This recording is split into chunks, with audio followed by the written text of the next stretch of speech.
Ok, consideremos pues la fidelidad de Dios. Para empezar, quiero citar las palabras de Arthur W. Pink de la siguiente manera: la infidelidad, o sea, lo contrario a la fidelidad, es uno de los pecados más predominantes en estos días malos.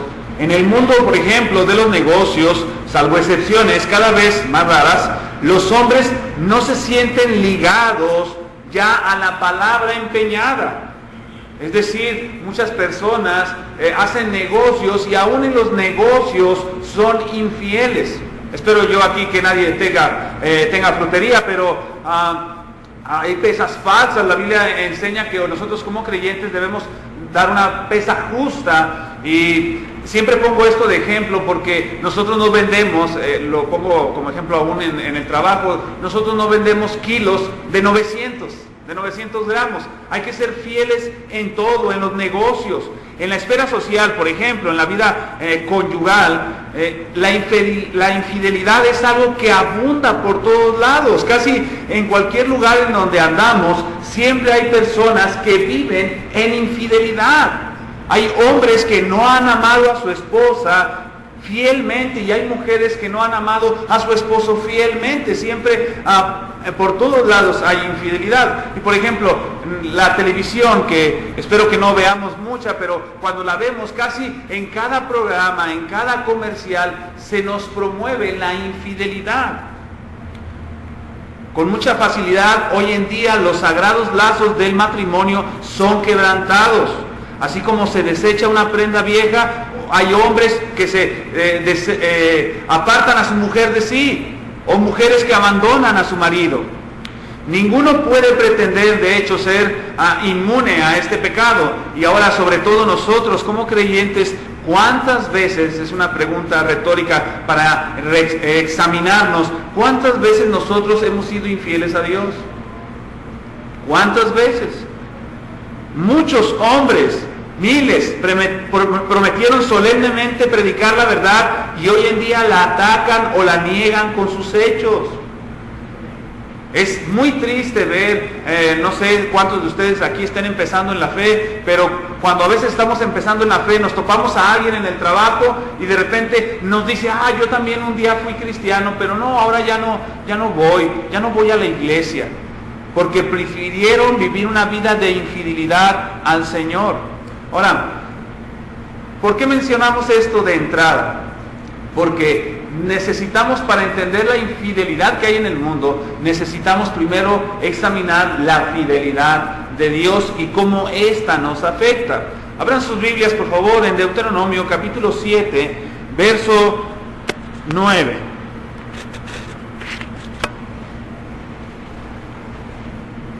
Deuteronomio capítulo 7, verso 9, y voy a leer dos pasajes de la Escritura, primero y nos detendremos un poquito nada más para ver lo que es el testimonio de la Escritura acerca de la fidelidad de Dios. Vean cómo dice Deuteronomio 7, 9. Dice: conoce pues que Jehová tu Dios es Dios fiel, que guarda el pacto y la misericordia a los que le aman y guardan sus mandamientos hasta 1000 generaciones, y que da el pago en persona al que le aborrece, destruyéndolo, y no se demora con el que le odia. En persona le dará el pago. Guarda, por tanto, los mandamientos, estatutos y decretos que yo te mando hoy, que cumplas. Es interesante que el escritor, inspirado por el Espíritu Santo, nos dice: conoce bien a Dios y debes saber que Dios es fiel. Pero es fiel haciendo misericordia, pero es fiel haciendo justicia. Ustedes recuerdan la última vez que yo estuve aquí, hablamos del amor y la ira de Dios, y Dios no puede actuar dejando a un lado ciertos aspectos de su carácter. Es decir, cuando Él ama, no puede dejar a un lado su justicia. Cuando Él es fiel a sus promesas, pero es fiel también a sus amenazas.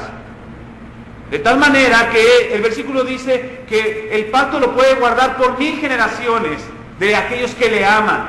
Pero el versículo número 10 dice, y que da el pago en persona al que le aborrece. Dios es fiel tanto para los creyentes como para con los incrédulos. ¿En qué sentido? Dios es fiel para con el creyente haciendo valer su palabra de bendición. ¿Cómo es fiel para con los incrédulos? Haciendo valer su palabra de amenaza. Si se resisten a Dios, Dios les dará el pago en persona.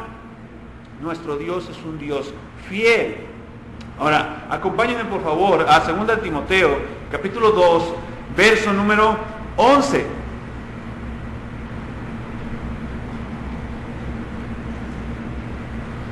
Segunda carta del apóstol Pablo a Timoteo, en su capítulo número 2, verso 11.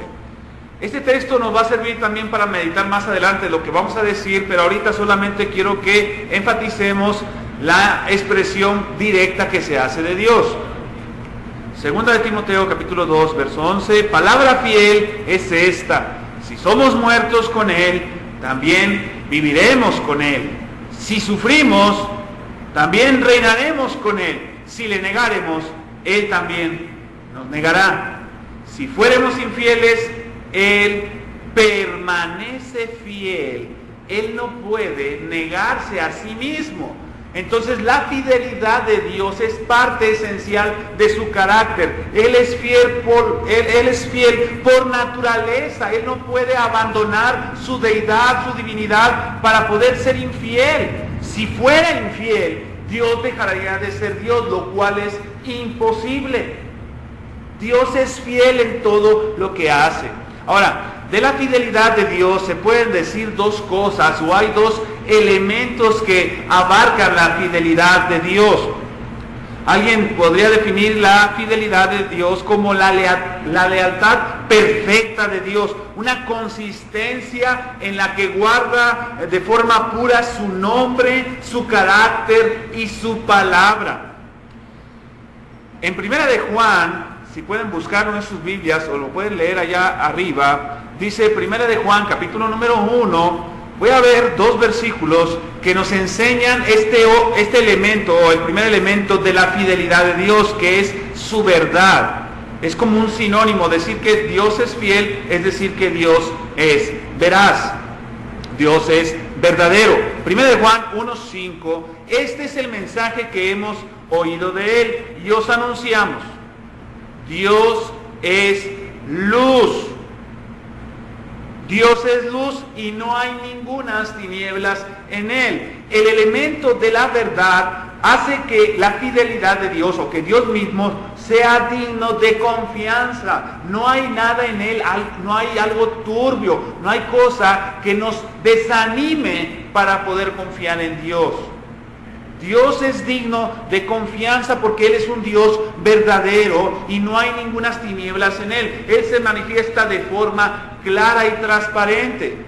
Yo creo que nos pasa en la vida diaria cuando conocemos a alguien, ya sea un amigo, nuestro hermano propio, o alguien del trabajo, donde vemos que se conduce con transparencia, que Él hace las cosas con libertad. Él nos genera confianza, porque se conduce con verdad. Ahora en Santiago, capítulo número 1, verso 17, haciendo la misma referencia al Dios de luz, nos habla de que en Dios no hay mudanza ni sombra de variación. Toda buena dádiva, versículo 17 de Santiago 1, toda buena dádiva y todo don perfecto desciende de lo alto, del Padre de las luces, en el cual no hay mudanza ni sombra de variación. Si mal no recuerdo, el pastor David estuvo hablando de la inmutabilidad de Dios. Dios no cambia. Así que de tal manera que su fidelidad entendemos que tampoco cambia. Él decide hacer algo y fielmente lo cumplirá. Él no retrocederá. Él ha hablado con verdad.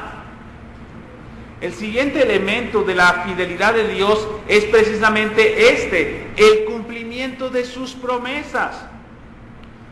Ahora, no solamente estamos hablando de cumplir la palabra por algo que se ha dicho y simplemente, bueno, pues yo cumplo mi palabra y lo hago, sino que todo lo que es Dios es hecho con fidelidad. Salmo 34, por favor, verso 4.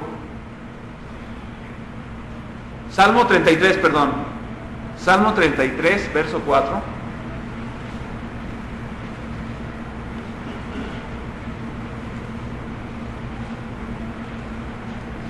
Dice, porque recta es la palabra de Jehová y toda su obra, lo que dice, lo que piensa, lo que hace, los propósitos de él son fieles, toda su obra es hecha con fidelidad. Ahora, esto trasciende más allá de nuestro entendimiento como seres humanos, porque ¿cuántos de ustedes conocen a personas fieles? Dios es fiel, Él es un ser divino y Dios es fiel, pero ¿cuántos de nosotros conocemos a alguien que es fiel? En Números 23, 19,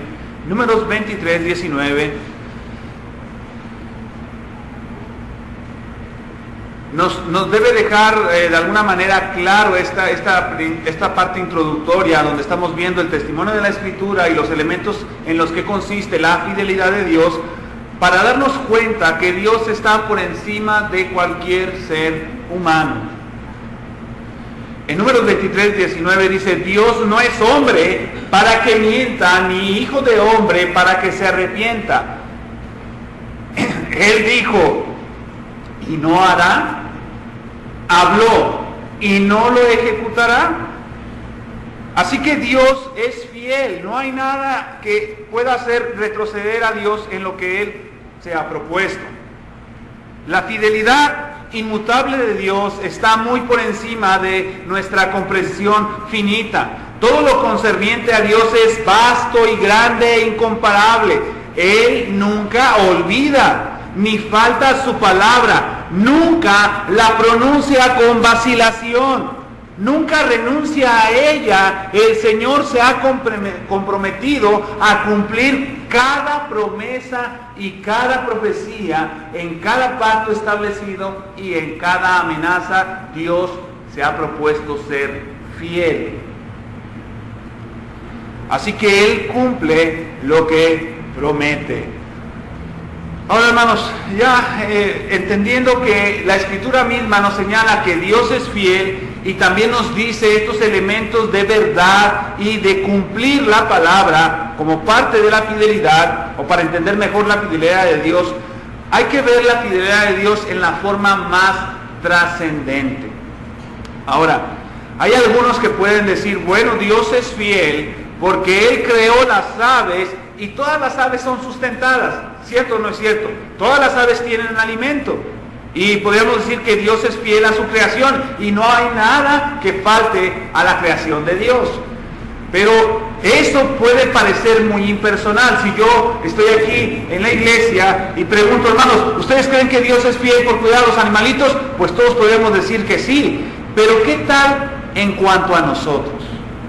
¿Qué tal en cuanto a nuestras necesidades?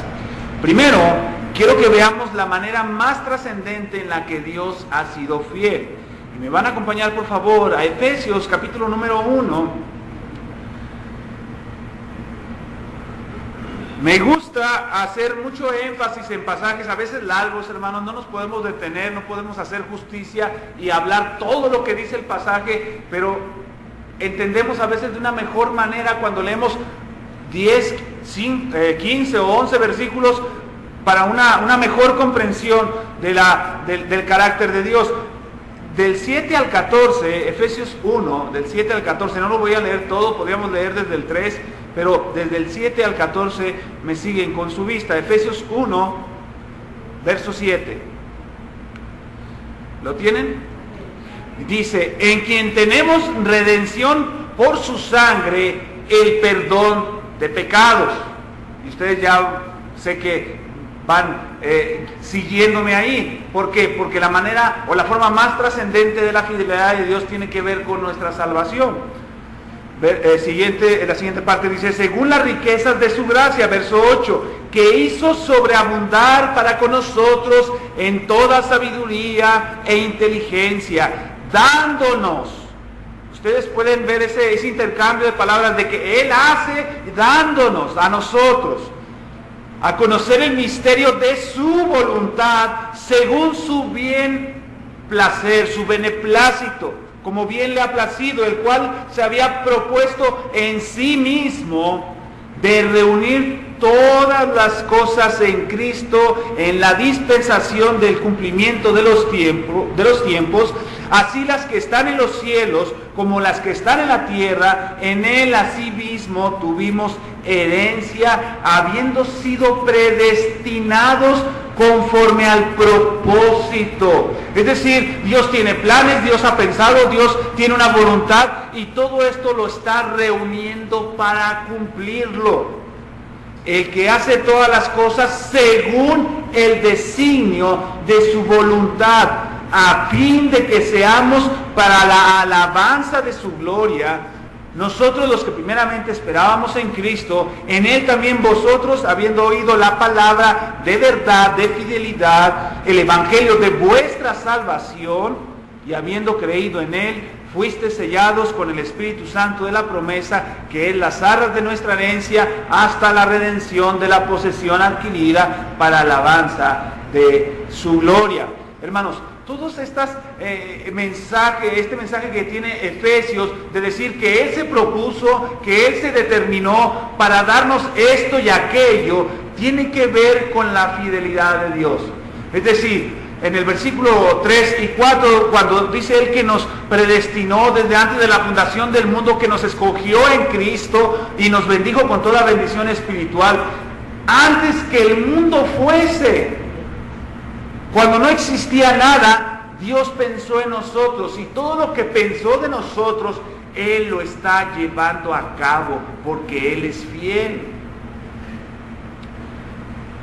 Ahora, ¿cómo es que nos damos cuenta? ¿Cómo se manifiesta esta obra de salvación a través del tiempo?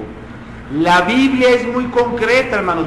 Vamos a ver 6 pasajes y les pido de su paciencia, hermanos, porque lo que quiero es que unamos los puntos. Vamos a ver 3 pasajes del Antiguo Testamento y 3 pasajes del Nuevo Testamento, y vemos cómo Dios, en su fidelidad, Él ha hecho todo lo necesario para traernos salvación a través de Cristo.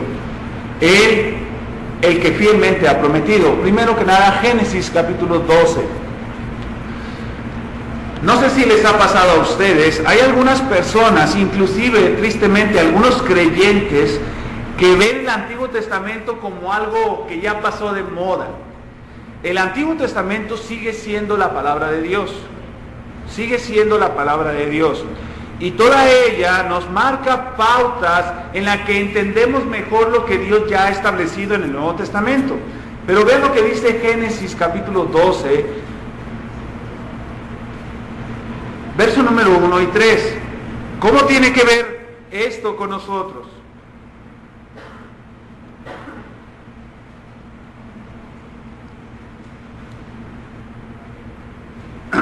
¿Lo tienen? Ok.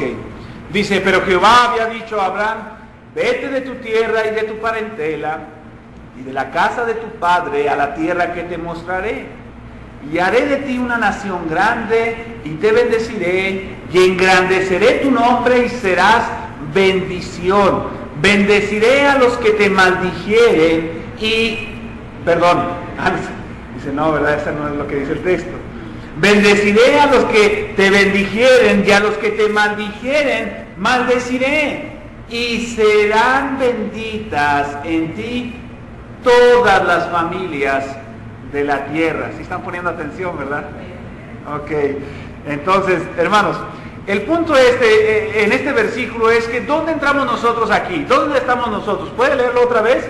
Dice que Abraham salió de su tierra y de su parentela. Abraham era de Ur de los Caldeos. De hecho, la nación o la región donde él vivía era idólatra. Los caldeos, los babilonios. ¿Dónde estamos nosotros aquí? Dice, sal de la casa de tu padre a la tierra que te mostraré. ¿Quién de nosotros vive en Canaán? Nosotros somos una nación grande. México es la última de las naciones. ¿Somos bendecidos y engrandecidos sobremanera? ¿Dónde estamos nosotros aquí? Al final del versículo número 3. Y serán benditas en ti todas las familias de la tierra. Y aquí está una promesa. ¿Qué tiene que ver con nosotros, Abraham? Dios le dijo que a través de Abraham, Él iba a bendecir a todos en la tierra, a todos los hombres de cada lengua, de cada pueblo, de cada nación. Dios se ha propuesto bendecir de cada una de las familias de la tierra, bendecir por lo menos a una. ¿Y cuántas familias hay aquí? Ahora, ¿qué tiene que ver esto con la trascendencia de la fidelidad de Dios? ¿Cuánto hace que pasó esto? No sé, aquellos que les gusta lo de las genealogías, ¿ustedes saben cuántos años pasó de Adán hasta Abraham? Cerca de 2000 años. Cerca de 2000 años. Y de Abraham a Jesús, otros 2000 años. Y de Jesús, ahora, otros 2000 años. Ahora, segundo de Samuel, capítulo 7, verso 12.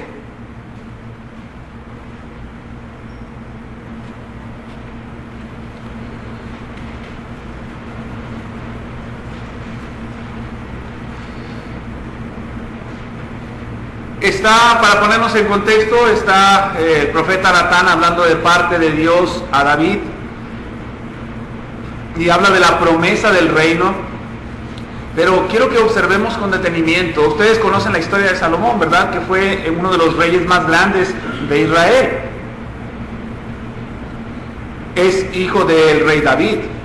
Pero observemos, hermanos, vean el versículo número 12 hasta el 17, cómo hay palabras que no quedan a Salomón. Y ese es mi énfasis en este punto. No quedan a Salomón. Vean. Y cuando tus días sean cumplidos, es decir, el rey David muera, dice, y duermas con tus padres, yo levantaré después de ti a uno de tu linaje. ¿Quién es el primero que se nos viene a la mente? Salomón. Pero no es Salomón. El cual procederá de tus entrañas y afirmaré su reino. Él edificará casa a mi nombre. Y todos podríamos decir, ah, sí, es Salomón, porque Salomón edificó el templo. Y yo afirmaré para siempre el trono de su reino. Yo le seré a él padre y él me será a mí hijo. Y si hiciere mal, yo le castigaré con vara de hombres, con azotes de hijos de hombres. Pero mi misericordia no se apartará de él, como la aparté de Saúl, el cual quité de delante de ti. Y será afirmada tu casa y tu reino para siempre delante de tu rostro, y tu trono será estable eternamente. ¿Dónde estamos nosotros ahí? Si ni siquiera somos judíos. Bueno, la promesa que Dios le dio a Abraham, también le prometió a David que dentro de sus entrañas nacería un rey que se sentará en un trono eternamente. Ahora vayan conmigo, por favor, al Miqueas capítulo 5, verso 2. Miqueas capítulo 5, verso 2. Estos tres versículos hablan de Abraham, una promesa a Abraham, una promesa a David y de una ciudad. Y no es Torreón, no es Gómez, no es Lerdo. Una ciudad pequeña. Miqueas 5:2. No es Chávez, ¿verdad?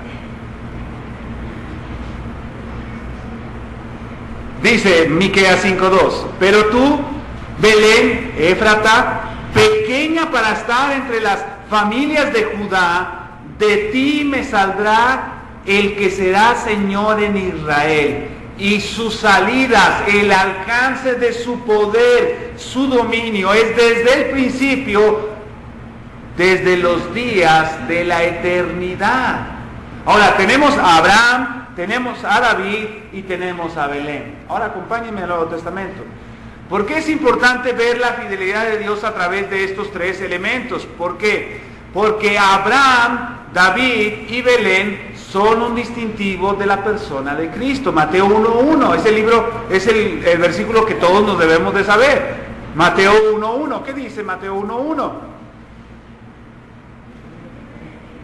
Libro de la genealogía. Y hermanos, veamos, parece que esto no tiene importancia, pero vean el cuidado que tiene el escritor. Está empezando el Nuevo Testamento y dice, libro de la genealogía de Jesucristo, hijo Es el versículo que vimos de segundo de Samuel, hijo de Abraham, Génesis 12. En un solo versículo el Espíritu Santo acaba de unir la trascendencia de Cristo con el Antiguo Testamento. Cristo es el hijo de David y es el hijo de Abraham. Lo que prometió Dios a Abraham lo está cumpliendo en Jesucristo. Lo que prometió Dios a David lo está cumpliendo en Jesucristo. ¿Con cuántos años de diferencia? Mateo 2, versículo 1.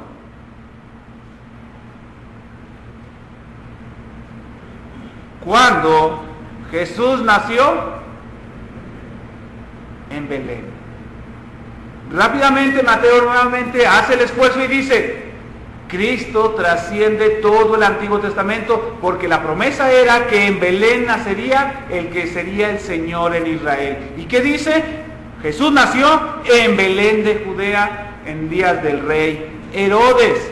Y después dice que los magos preguntaron, ¿dónde está el rey de los judíos? Ahora, Romanos capítulo 15.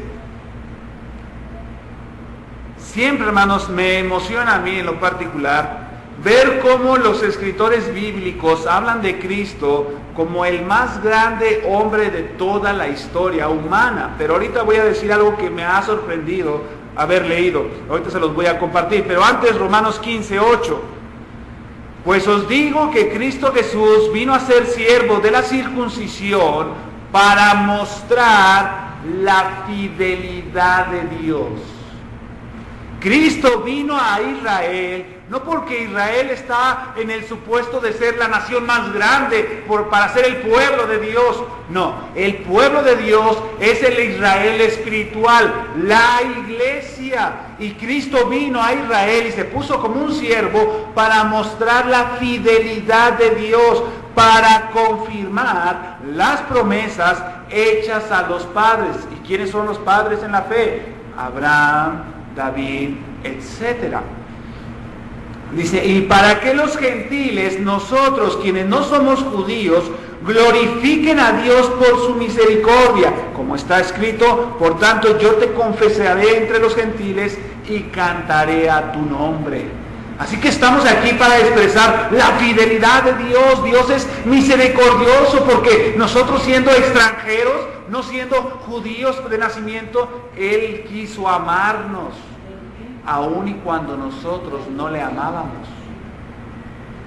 Y esto es impresionante. ¿Cómo es que una promesa que fue hecha hace casi 4,000 años me ha afectado mi persona, ha afectado mi corazón? Mi vida ha sido transformada porque Dios le prometió a Abraham, en ti serán benditas las familias de la tierra.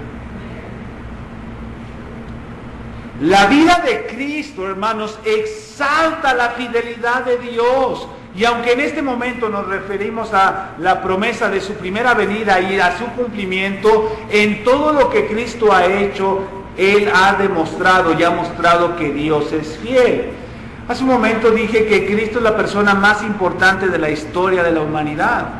No hay una persona, no eres tú, no soy yo, es Cristo la persona más importante de toda la humanidad. Ustedes recuerdan, quienes les gusta algo, la historia universal, ustedes recuerdan a Napoleón, un hombre bajito y que fue el terror de Europa en el siglo XIX, si mal no recuerdo, Napoleón Bonaparte. Yo no tenía mucha información de él antes de esto que leí y me llamó mucho la atención. ¿Sabe usted lo que pensaba Napoleón de Cristo? Yo no estoy seguro que él fuera un creyente.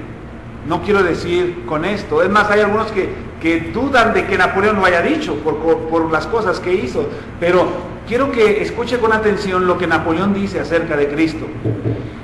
Es más impresionante, vemos que es impresionante ver a los apóstoles, a los cristianos decir maravillas de Cristo. Pero si él fue un inconverso, hermanos, escuchen con atención lo que él dice. Conozco a los hombres y puedo decirles que Jesucristo no es meramente un hombre. Las mentes más superficiales ven un parecido entre Cristo y los fundadores de imperio o los dioses de algunas religiones. Este no es el caso, dice Napoleón, puesto que tal parecido no existe, no hay comparación entre Cristo y los emperadores. Entre el cristianismo y cualquier otra filosofía existe una distancia infinita.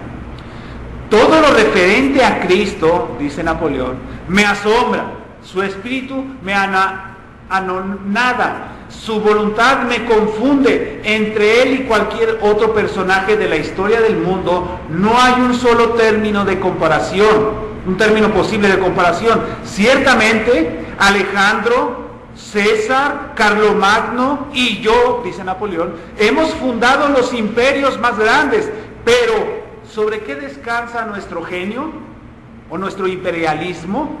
Sobre la fuerza, sobre la fuerza. Sin embargo, Jesucristo fundó su imperio sobre el amor. Y estoy seguro que aún en esta misma hora, millones de personas de todas las clases sociales y edades voluntaria y gustosamente darían su vida por él. Y esto, hermanos, que un hombre, no estoy seguro, vamos a suponer que era un hombre inconverso, diga esto, que Cristo ha trascendido su época. Cuando Napoleón murió, se acabó su imperio, la posibilidad de su imperio. Cristo murió, al tercer día resucitó y todavía su reino sigue y continúa. Cristo trasciende toda la historia humana en base a la fidelidad de Dios. Por eso es importante. Ahora, decir que Dios es fiel es fácil. Es fácil. Pero vivir de acuerdo a ello no lo es tan fácil. No lo es tan fácil. Y el texto que quería que meditáramos, 2 Timoteo, por favor. 2 Timoteo, capítulo 2.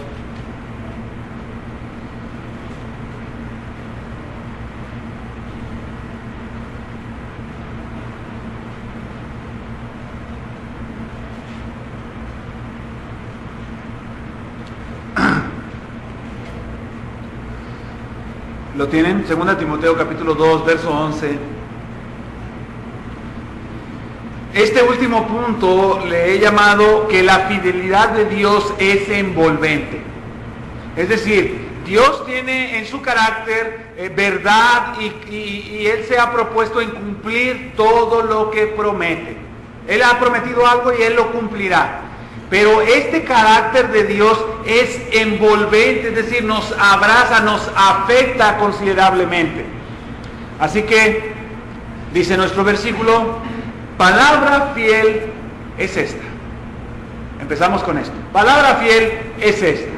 Ahora, ¿por qué el apóstol Pablo usa esto? Miren, hermanos, se dice por ahí que esta expresión, ustedes se han dado cuenta cuando leen Timoteo o Tito, que Pablo usa esta expresión. Palabra fiel es esta, palabra fiel y digna de ser recibida por todos. Palabra fiel, esto enseña y exhorta. Palabra fiel, porque esta expresión era como algo así. Fiel es el dicho, fiel es el dicho. Pero ¿a qué dicho se refería? Se cree que estas eran las primeras confesiones o himnos del primer siglo. Es decir, había referencias al Antiguo Testamento o había pequeñas estrofas que se cantaban. Y si ustedes ven en sus Biblias, parece ser que esta parte de la Escritura está en forma de salmo. ¿Sí lo ven? Que no sé cómo se dice, la sangría se recorre ahí un poco. Está escrita en forma de prosa, de verso para cantarse, aunque no en español, pero así estaba escrita. ¿Qué quiero decir con esto? Que esto que va a decir el apóstol Pablo es algo que todo el tiempo decían en la liturgia o decían en la adoración. Palabra fiel. O sea, bien se dice, o bien se canta, o bien se proclama en la iglesia, en la reunión de los santos. ¿Qué es lo que se dice? Pues el versículo dice, si somos muertos con Él, también viviremos con Él. Si sufrimos, también reinaremos con Él. Ahora, esta es la implicación de la fidelidad de Dios. Aquí hay una promesa y una condicionante. Si nosotros dijéramos, a ver, hermanos, ¿cuántos de aquí quieren las promesas de Dios? Casi estoy seguro que el 100% de las personas aquí presentes levantaríamos la mano. Yo quiero la promesa de Dios, pero hay condicionantes. Ahora, esta condicionante no es el mero hecho de que yo doy a Dios para que Dios me dé.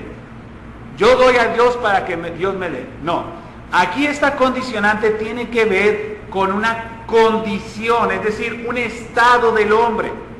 ¿Cuál es ese estado? Vean, detengámonos en ese versículo. Dice, si somos muertos con Él. ¿Cuál es la promesa ahí? La condicionante es, si somos muertos. ¿Cuál es la promesa? ¿Qué dice? Viviremos. Si somos muertos, viviremos. Si morimos, viviremos. Hay vida. ¿Cuál es la otra condicionante? Si sufrimos, reinaremos. Ahora, aquí hay una, le llaman algunos escritores, hay una ascendencia, o sea, va ascendiendo el pensamiento. Primero dice, si morimos, vivimos. Pero no solo eso, sino que también si sufrimos, reinaremos. Como yendo un escalón más arriba. ¿Por qué, hermanos? Alguien dirá, hermano, primero es el sufrimiento y luego la muerte. Y no, en la vida cristiana primero es la muerte y luego el sufrimiento.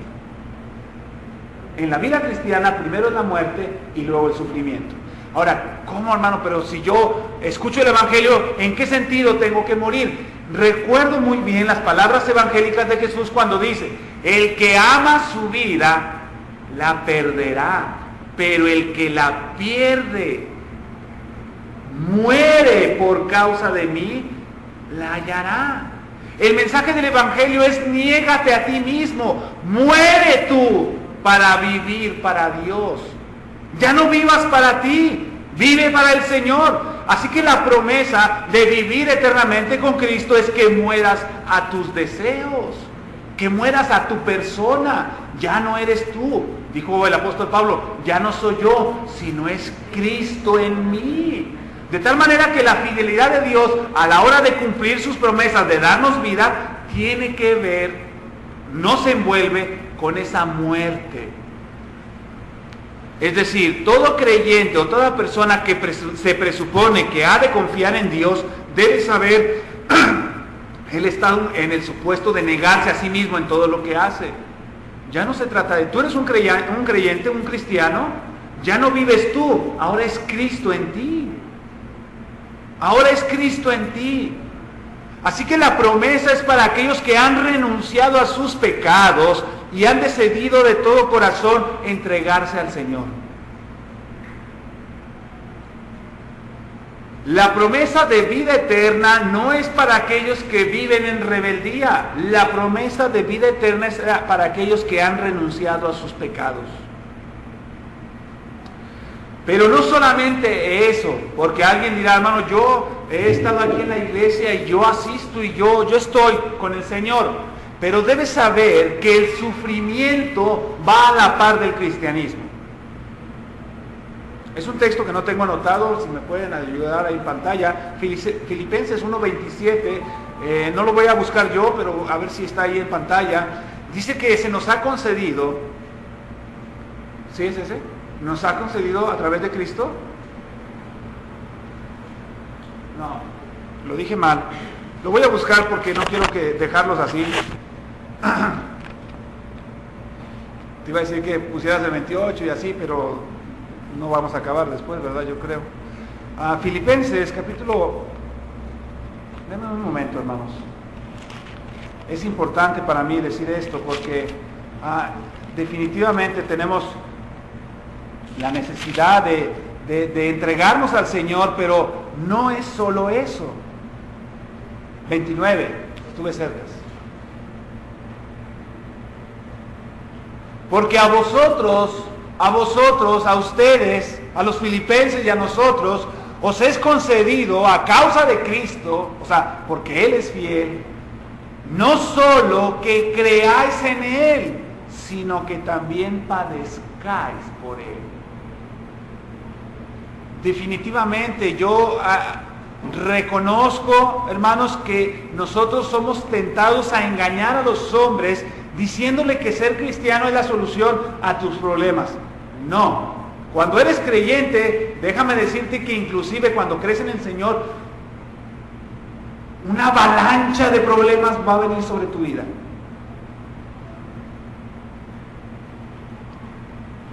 Porque nos es concedido no solo que creáis en Él, sino que también padezcáis por Él. Regresando a nuestro texto de de Timoteo, la condicionante o la parte en donde nosotros estamos como mostrando lo que es nuestra vida, negándonos a nosotros y sufriendo, trae como consecuencia el reinar con Cristo. Tengo por aquí, pero gracias.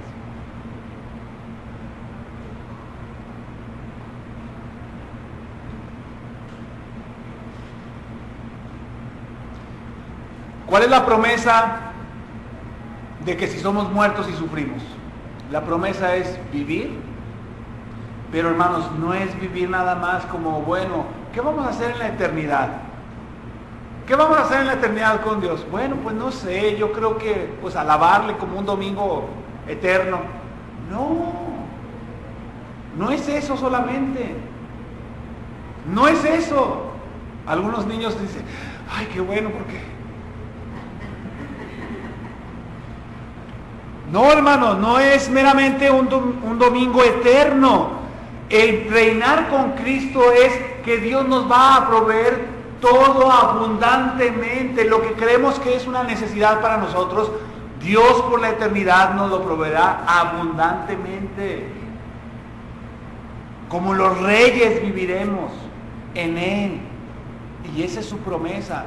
Y si Él prometió hace casi 4,000 años a Abraham, que por la vida de Abraham sería bendita mi vida, y ahora lo ha cumplido, hermanos, Él también prometió que me llevaría a su presencia por la eternidad en Cristo. Y si Él lo ha dicho, Él lo hará. Ahora, la siguiente condicionante en este versículo es la que a veces nos preocupa. Y vean lo que dice, si le negáremos. ¿Sí estamos ahí? Si le negáremos. Si le negáremos. Vayan conmigo, por favor, a Mateo capítulo 10. Este es uno de los versículos que primero me aprendí. Lo aprendí también, que ya no me lo sé ahorita de memoria, pero lo voy a citar.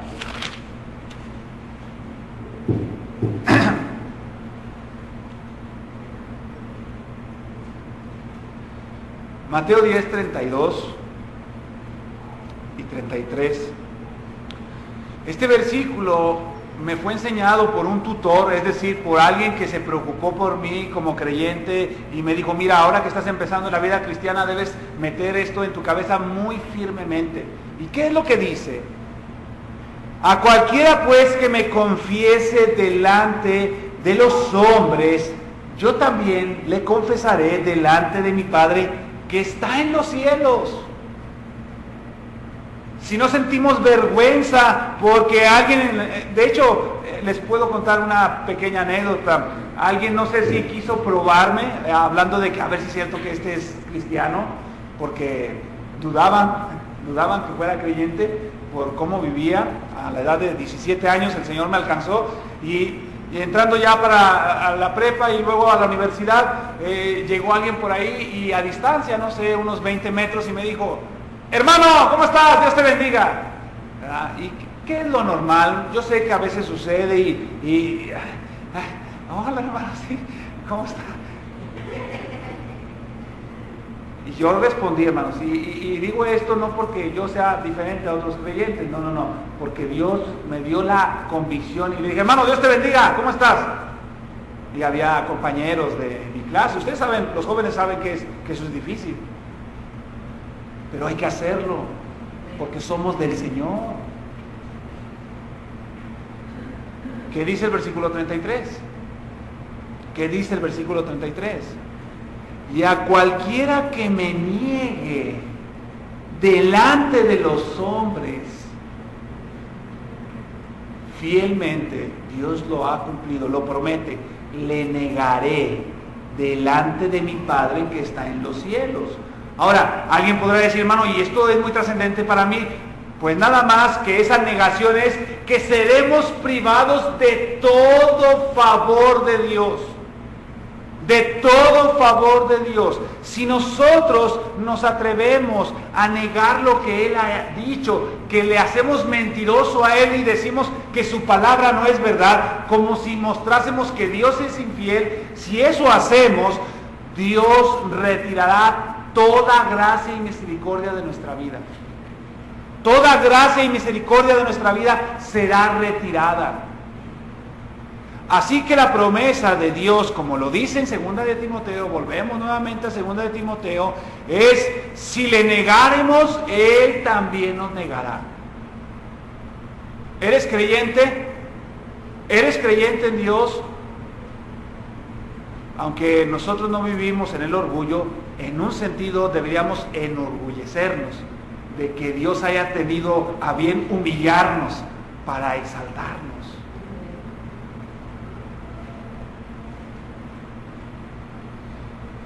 Aquí viene un aspecto, el segundo, si ustedes lo notan, donde parece que no hay una promesa, sino solamente hay una referencia a su persona. Dice, si fuéramos, infieles, Él no dice ahí, pues ahora sí los voy a mandar al infierno.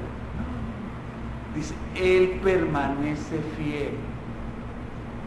Y esto, hermanos, es muy importante decir que la fidelidad de Dios, pongan mucha atención en esto, la fidelidad de Dios no es negada por la infidelidad humana. Miren, desafortunadamente tenemos muchos malos ejemplos de cristianos, entre comillas, que estuvieron en la iglesia y que ya no están. Y si tú eres la primera vez que vienes y piensas, no, pues es que en la iglesia hay muchos hipócritas, siempre habrá hipócritas en las iglesias, pero hay uno que está ahí que siempre permanece fiel, y es Jesús. Él nunca ha defraudado a nadie, nunca.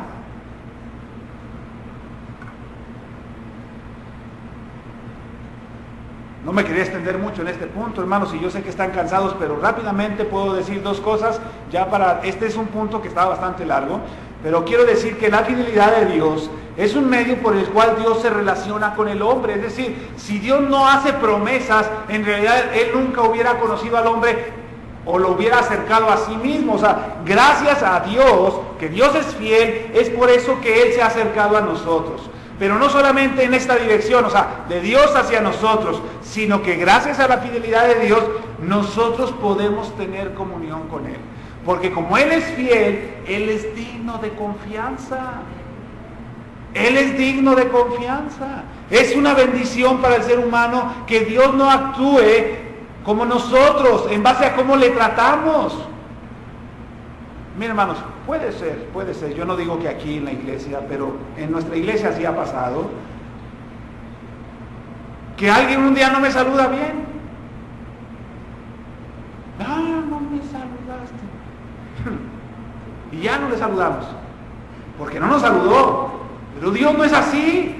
Aun cuando hemos sido rebeldes, cuando a veces hemos aventado lodo a su vestido blanco, cuando hemos sido infieles en su palabra, ¿qué creen? Dios permanece fiel y Él con lazos de amor nos atraerá a la obediencia. Aun y cuando a veces nosotros no queremos, Dios nos atraerá a obedecerle. Porque muchas veces, así como tú o como yo, podemos decir que estuvimos enojados con Dios, Él quebrantó nuestro corazón. Porque aunque nosotros fuimos infieles, Él se había propuesto en llamarnos. Y no hay nada que pueda detener su mano para quebrantar nuestros corazones. No hay nada. Ni el más grueso de los pecados puede apartarnos de ese Dios fiel. Porque ¿qué pasará? Si eres de Dios, terminarás confesando tu pecado, arrepintiéndote de él y buscando adorarle y amarle de todo corazón.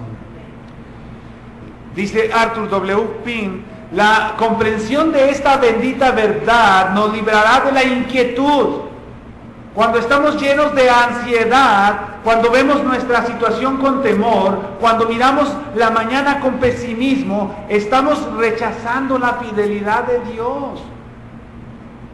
El que ha cuidado de su hijo a través de los años no lo abandonará cuando sea viejo. El que ha oído tus oraciones en el pasado no dejará de suplir tus necesidades en el presente. Él es fiel. Él no es voluble ni bipolar. Él permanece fiel a sus promesas. Podríamos descansar como Job cuando dice: de 6 tribulaciones te librará, y en la 7ª no te tocará el mal. La comprensión de esta bendita verdad refrenará tu murmuración. El Señor sabe que es lo mejor para cada uno de nosotros, aún la misma enfermedad o la muerte. No saben, hermanos, cómo mi corazón se sintió removido al ver a mi hermano, porque él no solamente es mi hermano en la fe, es un padre espiritual para mí, es mi colaborador en el reino. Pero aún en la muerte, Dios es la peña de su pueblo, es la roca de la salvación. Dios será grandemente honrado si cuando pasas la prueba y la reprensión puedes decir con toda seguridad que Dios es fiel. Si tenemos buena memoria de Él, vindicamos su sabiduría y su justicia y reconocemos su amor. Así que este atributo de Dios debemos apreciarlo. Hebreos capítulo 6. Mano, ya iba a terminar, sí, es que solo voy a leer. Solo voy a leer. Me haces una seña, hermano, si crees que quiero predicar otra vez del versículo. Es que les digo que los pasajes largos me gustan porque nos da el contexto, así va la idea, no tengo que agregar nada, es su palabra. Hebreos 6. Piensa, hermano, de todo corazón estas palabras para ti, porque Dios no es injusto para olvidar vuestra obra y el trabajo de amor que habéis mostrado hacia su nombre, habiendo servido a los santos y sirviéndoles aún. Pero deseamos que cada uno de vosotros muestre la misma solicitud hasta el fin, para plena certeza de la esperanza, a fin de que no os hagáis perezosos, sino imitadores de aquellos que por la fe y la paciencia heredan las promesas. Porque cuando Dios hizo la promesa a Abraham, no pudiendo jurar por otro mayor, juró por sí mismo, diciendo: de cierto te bendeciré con abundancia y te multiplicaré grandemente. Y habiendo esperado con paciencia, alcanzó la promesa. Porque los hombres ciertamente juran por uno mayor que ellos, y para ellos el fin de toda controversia es el juramento para confirmación. Por lo cual, queriendo Dios mostrar más abundantemente a los herederos de la promesa la inmutabilidad de su consejo, interpuso juramento para que por 2 cosas inmutables, que no cambian, en las cuales es imposible que Dios mienta, tengamos un fortísimo consuelo los que hemos acudido a asirnos o para asirnos de la esperanza puesta delante de nosotros. Si eres cristiano, Dios nunca te defraudará. Hebreos desde el 10 al 18. Si Cristo es nuestro Rey, Él nunca nos defraudará. Hermano, de todo corazón, disponte a jamás, aunque yo sé que somos débiles, pero disponte de corazón, jamás defraudar a Dios. Dios nunca se defrauda, Él no se desilusiona de nosotros en el sentido de que Él nos conoce bien. Pero hermanos, determinemos que serviremos a Dios fielmente, ya no atrás. Cualquiera que pone su mano en el arado y mira hacia atrás, no es digno del Señor. Así que si ya te has puesto en el camino del Señor, no retrocedas jamás. Jamás lo hagas. Dios es fiel. Dios es fiel. Oremos.